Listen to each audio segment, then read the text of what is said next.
কোথাও একটা পড়েছিলাম একজন বিবাহিত নারীর অবিবাহিত পুরুষের প্রেমের গল্প। গল্পটিতে যেই নারীটি একটি অবিবাহিত পুরুষের প্রেমে পড়েছে, ভালোবাসাটা শুরুতেই বেশ ভালোই লাগে। একজন পুরুষ মানুষ সেই নারীটিকে পাওয়ার জন্য, কাছে ডাকার জন্য অনেক ধরনের সুন্দর সুন্দর কথা বলে।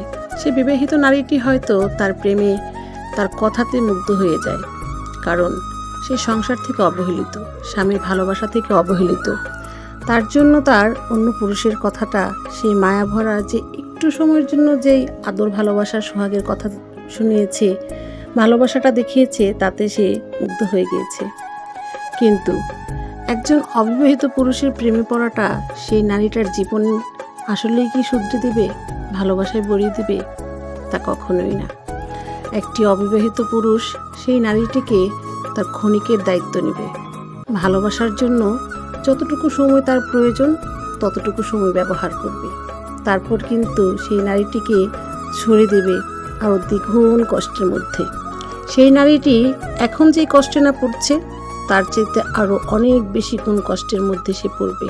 কারণ একে সংসারের স্বামীর থেকে অবহেলিত, দ্বিতীয়ত সেই ভালোবাসার মানুষটি থেকে অবহেলিত। তাই বিবাহিত বোনদেরকে বলবো, অবিবাহিত পুরুষের প্রেমে পড়ো না, তারা তোমার দায়িত্ব